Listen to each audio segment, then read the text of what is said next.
अहम ब्रह्मास्मि हिंदी में। भाइयों, आप सभी का मेरी चैनल जीवन रथ _अनिल में स्वागत है। आज हम अहम ब्रह्मास्मि का 29वां पार्ट 29 पढ़ेंगे। अहम ब्रह्मास्मि जो श्री निसर्गदत्त महाराज और उनके शिष्यों के बीच में हुई बातचीत का इंग्लिश में बुक बना था, आई एम दैट। उनका हिंदी अनुवादन है अहम ब्रह्मास्मि। अनुवादक करता है श्री विनय कुमार वैद्य जी। विनय कुमार, आपको बहुत बहुत धन्यवाद, क्योंकि आपके ये अनुवादन करने से हमको ये बुक पढ़ने का मौका मिला। आज हमारा अध्याय 35 चैप्टर, तुम्हारी अंतर आत्मा ही परम गुरु है। प्रश्नकर्ता, मैं हर और यही सुनता हूँ कि कामनाओं और आकर्षणों से मुक्ति ही आत्म साक्षात्कार की प्रथम आवश्यकता है, पर मैं इस शर्त को पूरा करना असंभव सा पाता हूँ। आत्म अज्ञान कामनाओं का कारण होता है और कामनाएं आत्म अज्ञान को बनाए रखती है। यह तो सचमुच एक दुष्चक्र ही हुआ। महाराज, ऐसी कोई शर्त नहीं जिसे पूर्ण करने हेतु तुम्हें बाध्य होना पड़े। न तो कुछ किया जाना है और न कुछ त्यागना है। केवल इतना भर देखो और यह स्मरण रखो कि जिस भी वस्तु का संवेदन तुम्हें हो सकता है, वह तुम नहीं होती और न वह तुम्हारी है। वह चेतना की परिसीमा में तो अवश्य होती है, पर न तो तुम चेतना का यह क्षेत्र हो और न इसमें अवस्थित कोई वस्तु, और इतना ही नहीं बल्कि तुम इस क्षेत्र के ज्ञाता तक नहीं हो। अपने कर्ता होने की तुम्हारी धारणा ही तुम्हें तुम्हारे प्रयास के परिणामों में अटका देती है। ध्येय, कामना, कार्य सिद्धि में सफलता, कुंठाग्रस्तता आदि सब तुम्हें अवरुद्ध रखते हैं। जो भी होता है उसे देखो भर यह जानो कि तुम इससे परे हो। प्रश्नकर्ता, क्या इसका यह अर्थ है कि मैं अपने को कुछ भी करने से रोकूं? महाराज, ऐसा करना तो तुम्हारे लिए संभव ही नहीं है। जो चल रहा है उसे वैसा ही चलने दो। यदि तुम अचानक रुक जाते हो तो असंतुलित होकर गिर पड़ोगे। प्रश्नकर्ता, क्या इसे ही ज्ञात और ज्ञाता का मिलकर एक हो जाना कहते हैं? महाराज, ज्ञात और ज्ञाता ये दोनों मन के विचार मात्र है और इन्हें व्यक्त करने वाले शब्द भर है। उनमें आत्म तत्व नहीं है। आत्म तत्व न तो उन दोनों में से कोई एक वस्तु है, न उनके मध्य है और न ही उनसे पृथक ही कुछ है। मन के तल पर उसे देखने का प्रयास ही निरर्थक है। खोजना बंद करो और देखो, यह यहाँ और अभी है। यह वही मैं हूँ है जिसे तुम अच्छी तरह जानते हो। तुम केवल अपनी इस मान्यता को छोड़ भर दो कि तुम चेतना के क्षेत्र के भीतर अवस्थित कोई वस्तु हो। जब तक तुम इन सारी बातों पर सावधानी से विचार न कर लो, तब तक मुझे केवल एक बार सुनाना पर्याप्त न होगा। अपनी पिछली अनुभूतियों और उपलब्धियों को भूल जाओ। अपने सारे आवरणों को हटाकर जीव की बहती हवाओं, धूप और वर्षा में खुले नग्न अप्रतिरोधपूर्ण हो जाओ और तब तुम्हें एक अवसर मिलेगा। प्रश्नकर्ता, क्या भक्ति का कोई स्थान आपकी शिक्षा में है? महाराज, जब तुम अस्वस्थ होते हो तो चिकित्सक के पास जाते हो और जो तुम्हें बतलाता है कि तुम्हारी समस्या क्या है और उसका निदान क्या है। तुम यदि उस पर भरोसा रख सको तो बात सरल हो जाती है। तुम दवा लेते हो, खाने पीने में अवश्य परहेज रखते हो और स्वस्थ हो जाते हो।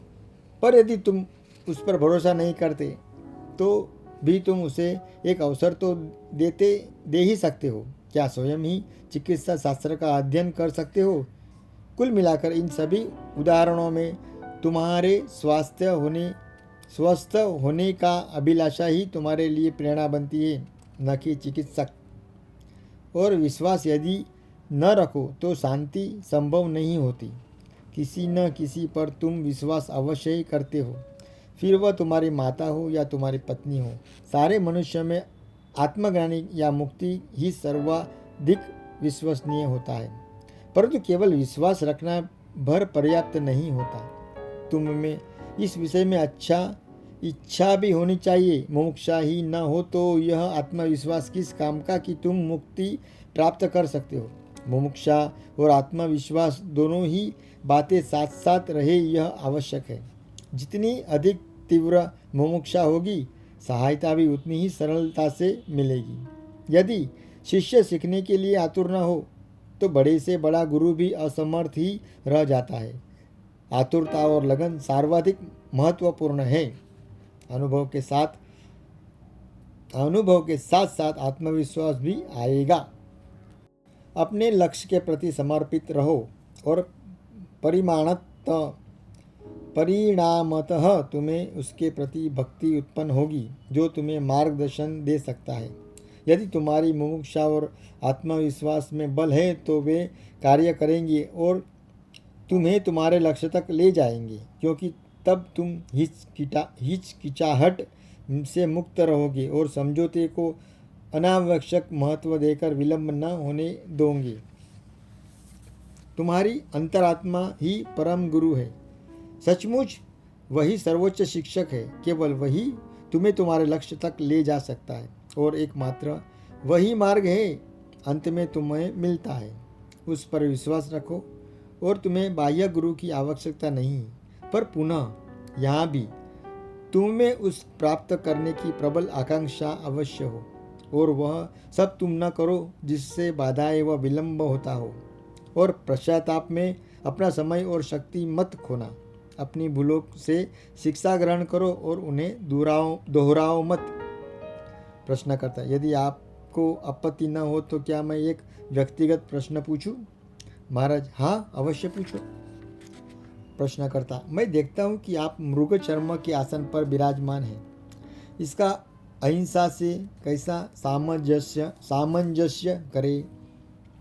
महाराज, अपने व्यवसाय के पूरे कार्यकाल में मैं सिगरेट निर्माण में लगा रहा और इस प्रकार लोगों का स्वास्थ्य बिगाड़ने में उनकी सहायता करता रहा।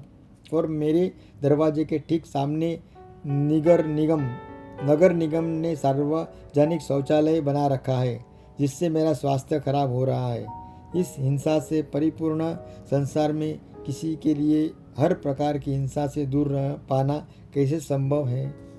प्रश्नकर्ता, परंतु जिस भी हिंसा से बच पाना संभव हो उससे तो अवश्य ही बचना चाहिए। और फिर भी भारत में प्रत्येक पवित्र महापुरुष के पास उसका अपना व्याध, सिंह, चीता आदि का चर्म, मृग छाया आदि अवश्य होता है, ताकि उस पर वह विराजमान हो सके। महाराज, संभवतः इसका एक कारण यह हो सकता है कि प्राचीन समय में प्लास्टिक आदि उपलब्ध न थे और नीम सीलन आदि को दूर रखने में चमड़ा ही सबसे अधिक उपयुक्त पाया गया हो। फिर गठिया संतों के लिए भी कोई ऐसी आकर्षक वस्तु तो नहीं होती। इस प्रकार यह परंपरा चल पड़ी, जिससे दीर्घकाल तक ध्यान साधना में बैठने के लिए चमड़े का उपयोग किया जाए। जैसे मंदिर में चमड़े से मढ़े नगारे हुआ करते हैं और उन पर हमारा ध्यान नहीं जाता, वैसा ही योगी के पास रखा मृग चर्म आदि भी होता है। प्रश्न करता, परंतु पशु का तो वध हो जाता है। महाराज, मैंने ऐसा कभी नहीं सुना कि चमड़े के लिए कोई योगी ने बाघ का वध किया हो। न तो योगी वधिक होता है और न वधिक योगी हुआ करते हैं। प्रश्न करता, पर क्या आप चर्म आसन पर बैठना स्वीकार करते हुए अपनी असहमति प्रदर्शन नहीं कर सकते? महाराज, कितना अच्छा विचार है। यह चमड़ा कौन सी बड़ी वस्तु है। मैं तो सारे जगत को ही अस्वीकृत करता हूँ। प्रश्नकर्ता, जगत में ऐसा क्या दोष है? महाराज, अपनी आत्मा को विसमृत करना सबसे बड़ा घाव है और तुम स्वयं को पहुँचाते हो। सारे अनिष्ट इस आत्महिंसा से ही आते हैं। जो वस्तु सर्वाधिक महत्व की है उसकी सावधानीपूर्वक सुरक्षा करो। कम महत्वपूर्ण अपनी चिंताएं स्वयं कर लेगा। किसी अंधकारयुक्त कमरे को सुव्यवस्थित करना तुम्हारे लिए संभव नहीं होता। पहले तुम खिड़कियां खोलते हो, प्रकाश भीतर आने के पश्चात अन्य सब सरल हो जाता है। इसलिए जब तक हम अपने को जैसे अभी हम हैं देख न ले और रूपांतरित नहीं हो जाते, तब तक लोगों का सुधार करने से बचना चाहिए।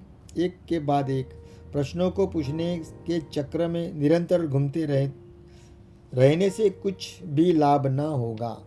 अपने आप को पालो और शेष स्वयमेव यथास्थान सुव्यवस्थित हो जाएगा। प्रश्नकर्ता, अपने स्तोत्र की ओर लौटने की प्रवृत्ति प्रायः दुर्लभ ही होती है। क्या यह वस्तुतः नैसर्गिक भी है? महाराज, प्रारंभ में वृत्ति का बहिर्गामी होना स्वाभाविक होता है, अर्थात बहिर्मुखी होना, और अंततः यह अंतर्मुखी हो जाती है। पर मूलतः तो ये दोनों उसी प्रकार एक ही वस्तु के दो रूप भर है, जैसे श्वास ग्रहण करना और उसे छोड़ देना। प्रश्नकर्ता, क्या इसी प्रकार देह और देह में स्थित सत्ता देही में एक ही नहीं होते? महाराज, काल और स्थान के अंतर्गत उस संदर्भ में जन्म और मृत्यु कारण और उसका प्रभाव, उन्हें तो एक ही वस्तु के रूप में देखा जा सकता है, परंतु देह और देही अर्थात देह में रहने वाली सत्ता, इन दोनों की वास्तविकता का स्तर एक ही नहीं होता। देह काल और स्थान में स्थित होकर नाशवान और सीमित होता है, जबकि देही स्थान काल निरपेक्ष सर्वव्यापी और चिरंतर होता है। इन दोनों का परस्पर तादात्म्य कर लेना एक दुर्भाग्यजनक भूल है और अंतरहीन यातना का कारण हो। तुम मन और देह को एक वस्तु की तरह कहना चाहो तो कोई बात नहीं, पर देह मन बॉडी माइंड आधारभूत वास्तविकता नहीं होती। प्रश्नकर्ता, देही है, देही ही वह फिर कोई या कुछ भी क्यों न होता हो, देह पर नियंत्रण करने वाला होता है और इसके लिए उत्तरदायी भी। महाराज, एक वैश्विक शक्ति है जो कि नियंत्रण करती है, वो और वही उत्तरदायी है। प्रश्नकर्ता, और तब तो मैं जो कुछ भी करना चाहूँ कर सकता हूँ और उसे वैश्विक शक्ति पर आरोप कर बचा सकता हूँ। कैसी सरल सी बात है। महाराज, हाँ, अत्यंत सरल बात है। सारी हो रही गतिविधियों का संचालन करने वाली एकमात्र शक्ति को पहचान लो और सब कुछ उस पर छोड़ दो।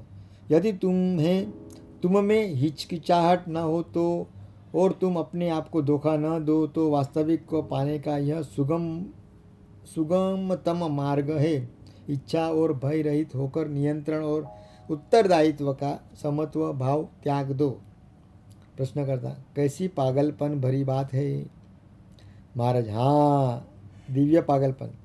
यदि अपने व्यक्तिगत नियंत्रण और व्यक्तिगत दायित्व का भ्रम टूट जाए तो क्या अनुचित है?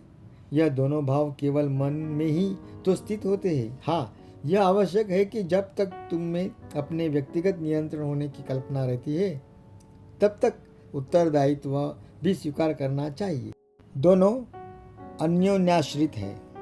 प्रश्नकर्ता, किसी व्यक्ति विशेष के कार्य के लिए वैश्विक किस प्रकार उत्तरदायी हो सकता है? महाराज, पृथ्वी पर स्थित संपूर्ण जीव सूर्य पर आश्रित है और तब भी धरती पर घटने वाली घटनाओं को तुम सूर्य पर आरोपित नहीं करते, जबकि वही सबका मूल कारण है। प्रकाश के ही कारण फूल के रंग दिखलाई पड़ते हैं, जबकि यह न तो उन्हें नियंत्रित करता है और न प्रत्यक्षत उनके लिए उत्तरदायी है। यह बस इसे संभव भर करता है, बस इतनी ही बात है। प्रश्नकर्ता, इस बात के लिए किसी वैश्विक शक्ति की शरण लेने का विचार मुझे जरा भी नहीं रुचता। महाराज, तुम तथ्यों से तो नहीं लड़ सकते। प्रश्नकर्ता, किसके तथ्य, आपके या मेरे? महाराज, तुम्हारे। मेरे तथ्यों को तो तुम इनकार करने में असमर्थ हो, क्योंकि तुम तो उन्हें जानते भी नहीं। तुम यदि उन्हें जान सकते होते तो तुम उन्हें इनकार न करते। यही तो समस्या है। तुम तुम्हारी कल्पनाओं को तो तथ्य की तरह ग्रहण करते हो और मेरे तथ्यों को कल्पनाएं समझते हो। मैं स्पष्टतः यह जानता हूँ कि सब कुछ एक ही वस्तु है, भिन्नताओं से पृथक नहीं हो जाती। या तो तुम किसी भी बात के लिए उत्तरदायी नहीं हो या फिर हर बात के लिए उत्तरदायी हो। तुम किसी देह विशेष का नियंत्रण करने वाले हो और उसके लिए उत्तरदायी हो। ऐसी कल्पना देह भाव द्वारा उत्पन्न मति भ्रम है। प्रश्नकर्ता, परंतु फिर भी आप अपने देह से सीमित तो है ही। महाराज, हाँ, केवल देह से संबंधित बातों में। मेरे लिए इस बात का विशेष महत्व नहीं है। या विभिन्न ऋतुओं से गुजर जाने की बात है। वे आती है, चली जाती है, वे मुझे जरा भी प्रभावित नहीं करती। इसी प्रकार कितने ही देह मन अस्तित्व में आते हैं और चले जाते हैं। जीवन सदैव नई नई अभिव्यक्तियाँ खोजता रहता है। प्रश्नकर्ता, यदि आप सारे ही पापों का बोझ ईश्वर पर डालने, तब तो मुझे संतोष है। संभव है कहीं कोई ऐसा ईश्वर हो जिनका ज्ञान मुझे न हो, पर जहाँ तक मैं समझता हूँ ईश्वर मनुष्य मन द्वारा प्रक्षेपित एक धारणा भर है। आपके लिए वह एक वास्तविकता को यह संभव है, परंतु मेरी दृष्टि में ईश्वर से अधिक वास्तविक है सामाजिक, क्योंकि मैं इसका सदस्य भी हूँ और बंदी भी।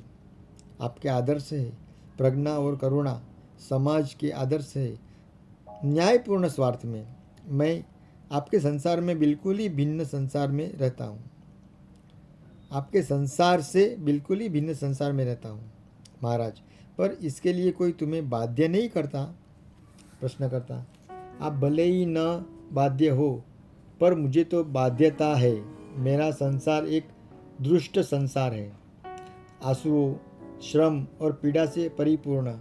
इसकी बौद्धिक व्याख्या करने का विकास और क्रम के सिद्धांत प्रस्तुत करते हुए इसे परे टाल देने का अर्थ है। घाव पर नमक छिड़कना, चोट खाए व्यक्ति को सांत्वना देने के बदले उसका और भी अपमान करना। इस दुष्ट संसार का ईश्वर अवश्य ही एक दुष्ट ईश्वर है। महाराज, तुम ही तुम्हारे संसार के ईश्वर हो और तुम मूढ़ और क्रूर भी हो। चलो, माना कि ईश्वर तुम्हारी सृजित एक धारणा भर है। अब यह पता लगाओ कि तुम कौन हो। इस बुराई से परिपूर्ण संसार में सत्यम शिवम सुंदरम की आकांक्षा लिए इस जीवन को जीने हेतु तुम इस जीवन में कैसे आए? जब तुम यह भी नहीं जानते कि ईश्वर कौन है और तुम किस बात के बारे में कह रहे हो, तो ईश्वर के पक्ष या विपक्ष में तर्क देने का क्या उपयोग? जो ईश्वर भय और आशा से उत्पन्न हुआ है, जो इच्छा और कल्पनाओं से ढाला गया है, वह ईश्वर नहीं है, जो कि विश्व का अंतर्हृदय ही है। प्रश्नकर्ता, मैं स्वीकार करता हूँ कि जिस संसार में मैं रहता हूँ और जिस ईश्वर में मेरा विश्वास है, वे दोनों कल्पना सृष्टि ही है, परंतु वे कामना जनित कैसे हो सकते हैं? इतने पीड़ापूर्वक संसार और इतने उदासीन ईश्वर की कल्पना में आखिर क्यों करता हूँ? मुझ में ऐसा कौन सा दोष है कि मैं स्वयं को ही क्रूरता से यातना देने लगूँ? आत्म साक्षात्कार संपन्न एक व्यक्ति आकार मुझे बतलाता है। यह बस एक स्वप्न मात्र है जिसका अंत कर दिया जाना चाहिए, पर क्या वह स्वयं भी इस स्वप्न का एक अंश ही नहीं है? मैं अपने को भ्रम में फंसा देखता हूँ और बाहर निकलने का कोई उपाय नहीं दिखाई पड़ता। आप कहते हैं कि आप मुक्त हैं। आप किससे मुक्त है? भगवान के लिए मुझे शब्दों से न बलाइए, मुझे बोध प्रदान करें। जागने के लिए मेरी सहायता करें, क्योंकि आप ही यह देख रहे हैं कि मैं अपनी निंद्रा में छटपटा रहा हूँ। महाराज, जब मैं कहता हूँ कि मैं मुक्त हूँ तो मैं केवल एक तथ्य के सामने रखता हूँ। यदि तुम वयस्क हो तो इसका अर्थ यह है कि अब तुम शैशव से मुक्त हो, बाल्यावस्था से मुक्त हो। इसी प्रकार मैं समस्त वर्णनों और मूल्यांकनों, तुलनाओं आदि से मुक्त हूँ। मैं संवेदनात्मक प्रीसेप्ट या धारणात्मक कॉन्सेप्ट होने से मुक्त हूँ। प्रश्नकर्ता, इस सबसे उपरांत भी इसका एक शरीर भी है और आप उस पर आश्रित हैं। महाराज, तुम पुनः यह मानकर चल रहे हो कि तुम्हारा दृष्टिकोण ही एकमात्र सही दृष्टिकोण है। मैं दोहराता हूँ, शरीर मैं न तो कभी था, न अभी हूँ और न कभी होऊंगा। यह मेरे लिए एक तथ्य है। मैं भी इस भ्रम से ग्रस्त था कि मेरा जन्म हुआ है, परंतु मेरे गुरु ने मुझे यह देख सकने योग्य बनाया कि जन्म और मृत्यु विचार मात्र है। जन्म केवल यह विचार है मेरा एक शरीर है और मृत्यु यह विचार है मैंने अपना शरीर खो दिया। अब जब मुझे यह स्पष्ट है कि मैं शरीर नहीं हूँ, तब शरीर अस्तित्व में हो या न हो क्या अंतर आता है। देह मन एक कमरे सा है, यह यहाँ है, परंतु मैं निरंतर इसमें ही पड़ा रहूं, यह आवश्यक तो नहीं। प्रश्नकर्ता, पर एक शरीर का अस्तित्व है और आप उसकी देखभाल करते हैं। महाराज, जिस शक्ति ने इसका सृजन किया है वह इसकी देखभाल भी करती है। प्रश्नकर्ता, ऐसा लगता है कि बातचीत के विषय में हम निरंतर अलग अलग स्तरों पर ले जा रहे हैं। महाराज, दो स्तर विचारणीय है, भौतिक तथ्यों का स्तर और मानसिक विचारों का स्तर। और मन उन दोनों से भिन्न हूँ और मैं उन दोनों से भिन्न हूँ। न तुम्हारे तथ्य मेरे हैं और न तुम्हारे विचार। जो मेरी दृष्टि में है वह इनसे परे की वस्तु है। उस पार से इस पार मेरी ओर आ जाओ और मेरे साथ तुम भी देख लो। मेरे पास आ जाओ और मेरे साथ तुम भी देख लो। प्रश्नकर्ता, मैं जो कहना चाहता हूँ वह अत्यंत सरल है। जब तक मेरा यह विश्वास है कि मैं शरीर हूँ, तब तक मुझे यह नहीं कहना चाहिए कि ईश्वर मेरे शरीर को देखभाल करेगा। वह नहीं करेगा। वह तो इसे भूखा प्यासा रुग्ण रखेगा और मर जाने देगा। महाराज, एक शरीर से तुम इससे अधिक क्या अपेक्षा रख सकते हो? तुम इसके लिए इतने चिंतित क्यों हो? क्योंकि तुम सोचते हो कि तुम देह हो, इसलिए तुम इसे अजर अमर रखना चाहते हो। सचमुच साधनाओं से, अभ्यास से तुम इसे दीर्घजीव भी बना सकते हो, पर अंततः इस सब का क्या उपयोग है? प्रश्नकर्ता, स्वस्थ रहकर अधिक आयु तक जीवित रहना तो अच्छी बात है। इससे हम बचपन और युवावस्थाओं की भूलों से बचने का, बड़ी उम्र में होने वाले निराशा और बुढ़ापे की दुर्बलता से बचने का एक अवसर मिलता है। महाराज, दीर्घायु अवश्य बनो, पर इसका नियंत्रण तुम्हारे हाथों में नहीं है। तुम स्वामी नहीं हो। क्या तुम अपने जन्म और मृत्यु के दिनों का निर्धारण कर सकते हो? इस बात पर ध्यान दो कि हम दोनों की बातचीत एक ही भाषा में माध्यम से नहीं हो पा रही है। तुम्हारी बातें तुम्हारी कल्पित मान्यताओं, विश्वासों पर आधारित है। सभी कुछ तुम्हारी मान्यताओं और धारणाओं पर निर्भर है, जिसके बारे में तुम निश्चयपूर्वक कुछ भी नहीं जानते। इसके विषय में आत्मविश्वास पूर्वक बोलते हो। प्रश्नकर्ता, यही कारण है कि मैं यहाँ हूँ। महाराज, तुम अभी भी यहाँ नहीं हो, यहाँ पर मैं हूँ। तुम भी यहाँ आ सकते हो, आ जाओ, पर तुम न आओगे। तुम चाहते हो कि मैं तुम्हारा सा जीवन जीऊँ, तुम्हारी ही तरह भावनाओं की अनुभूति करूँ, तुम्हारी ही भाषा का प्रयोग करूँ। मैं ऐसा नहीं कर सकता और इससे तुम्हें कोई सहायता भी नहीं हो पाएगी। तुम्हें ही मुझ तक आना होगा। शब्द मन से संबंधित रखते हैं और मन अस्पष्टता और विभ्रम उत्पन्न करता है। अतः यह आवश्यक है कि शब्दों से परे होकर उस आयाम में आ जाओ जहाँ मैं हूँ। प्रश्नकर्ता, कृपया आप ही मुझे पार ले जाइए।